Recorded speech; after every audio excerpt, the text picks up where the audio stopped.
Ya, kembali lagi. Hari ini kita masih membahas seputar soal HIV. Kali ini pertanyaannya soal diskriminasi terhadap orang yang positif HIV. Ya, diskriminasi terhadap orang yang positif HIV hari ini itu masih menjadi PR kita semua ya.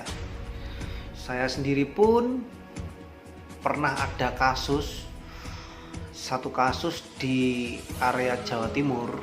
Itu ada satu perempuan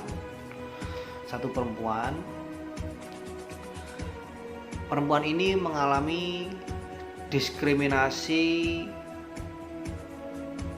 oleh masyarakat di sekitarnya karena perempuan satu ini terinfeksi virus HIV. Waktu itu perempuan ini sampai diusir oleh masyarakat setempatnya, termasuk ketua RT, ketua RW-nya, sampai ke lurahnya. Itu tidak mengizinkan untuk tinggal di daerah tersebut. Jadi saking sebegitunya diskriminasinya, tapi di dalamnya tersebut ada beberapa delik masalah yang cukup rumit juga ya. Waktu itu kita datang ke ketua RW-nya, ke ketua RT-nya, sampai ke lurahnya. Itu kita untuk bersilaturahmi, kita untuk menjelaskan bahwa apa sih yang dimaksudkan dengan HIV dan pengobatannya seperti apa. Nah, singkat cerita, waktu itu hampir setahun, akhirnya kita berhasil untuk membujuk masyarakat setempat, termasuk ketua RT, ketua RW, sampai ke kelurahan. Itu berhasil membujuk untuk memperbolehkan wanita satu ini bisa tinggal lagi di tempat rumah dia sendiri. Waktu itu kita datang ke ketua RW-nya, kita silaturahmi, Pak, permisi, kita dari Dinas Kesehatan seperti ini, kita dari Puskesmas pengen silaturahmi. Oh iya boleh silaturahmi, kita ngobrol. Begitu kita asik ngobrol, saya masuk ke topik pembicaraan. Pak, kalau boleh tahu Pak, ada perempuan yang namanya seperti ini, itu kasusnya gimana sih Pak?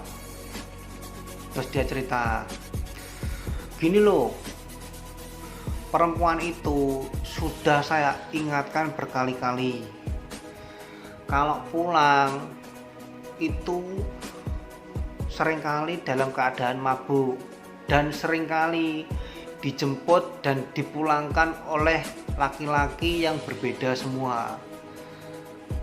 Orang tuanya itu sudah saya peringatkan juga, sudah saya nasihati, tapi masih keras kepala.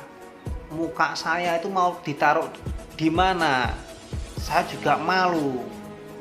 Seperti itu ya. Ternyata selain permasalahan seperti itu, memang perempuan satu ini tidak ramah dengan masyarakat setempat. Itu yang menjadi permasalahan cukup berat juga. Ditambah juga perempuan satu ini sudah terinfeksi virus HIV. Ya, kita menjelaskan, Pak, kita datang bukan untuk menghakimi orang, bukan untuk menghakimi masa lalu orang secara spiritual maupun secara moralitas. Kita datang di sini, saya datang di sini untuk menyelamatkan kesehatan orang secara fisik maupun psikisnya, supaya fisik dan psikisnya tuh bisa sehat kembali. Nah seperti itu, dia akhirnya ketua RW-nya paham, ya saya paham seperti itu, saya paham. Terus ya bagus Pak kalau misalkan paham. Nah sama seperti gini Pak, kalau kita berkendara, kita jualan, misalkan kita jualan sayur, kita amit-amit Pak, kita nggak mau. Namanya jualan biasanya kan karena faktor ekonomi. Nah di tengah perjalanan kita juga nggak mau amit-amit ada terjadi misalkan kecelakaan. Sama seperti perempuan tersebut tadi, dia pun ngomong ke saya karena jualan, karena faktor ekonomi, karena perempuan itu sudah punya anak satu dan perempuan itu cerai dan dia harus membesarkan anaknya. Karena dia tidak mempunyai keahlian, makanya dia bergantung pada jualan tersebut. Dan itu kemungkinan besar karena faktor ekonomi, bukan karena faktor beban psikis di masa lalunya. Ya mungkin ada faktor psikologi di beban masa lalunya, tetap ada, tapi faktor utamanya biasanya karena faktor ekonomi. Terus akhirnya singkat cerita, kita bercerita seperti ini, dia mulai paham seperti apa maksud kedatangan saya, kedatangan kita semua. Terus kita menjelaskan apa itu virus HIV. Nah virus HIV itu sebenarnya virus yang hari ini masih dalam kategori under control. Jadi virus yang masih dalam tahap masih kategori zona hijau apabila diketahui lebih cepat, apabila diobati lebih cepat. Kategorinya masih dalam zona hijau. Nah saya tidak tahu Pak, kenapa diskriminasi terhadap orang positif HIV itu lebih besar daripada orang yang positif misalkan kena penyakit kelamin yang lainnya, misalkan sifilis, gonorea, ataupun klamidia, ataupun penyakit yang lainnya. Kan sama-sama juga dari penyakit kelamin. Seperti itu. Saya juga tidak tahu kenapa diskriminasinya begitu besar sekali terhadap orang yang namanya virus HIV.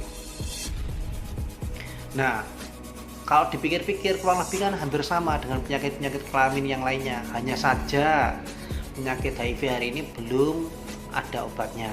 Yang lainnya juga kurang lebih sama. Nggak fair dong kalau misalkan kita membeda-bedakan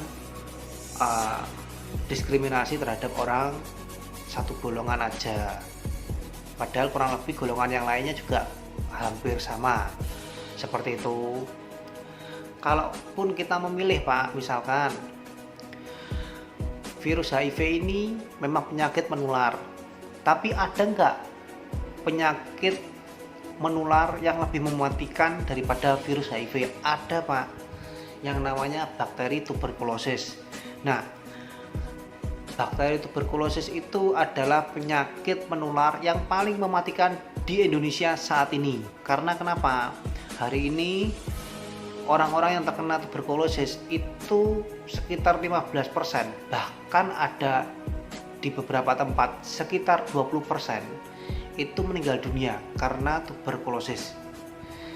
Makanya sampai hari ini pemerintah memberi perhatian khusus terhadap tuberkulosis ini.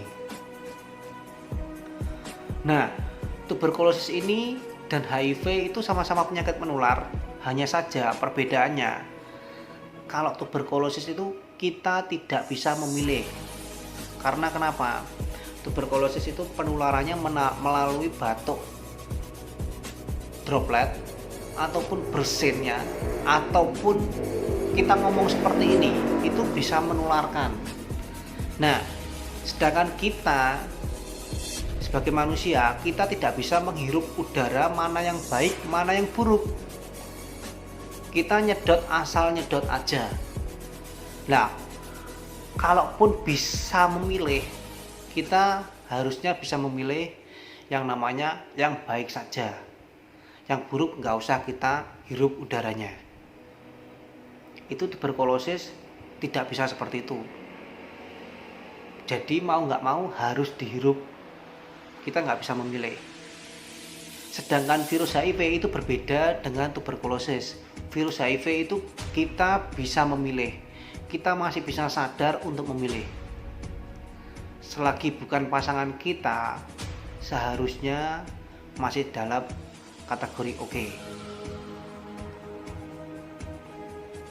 Kategori tidak boleh, kalau bukan pasangan kita tidak boleh masuk ke areanya dia. Kalau masih area pasangan kita, itu masih kategori boleh.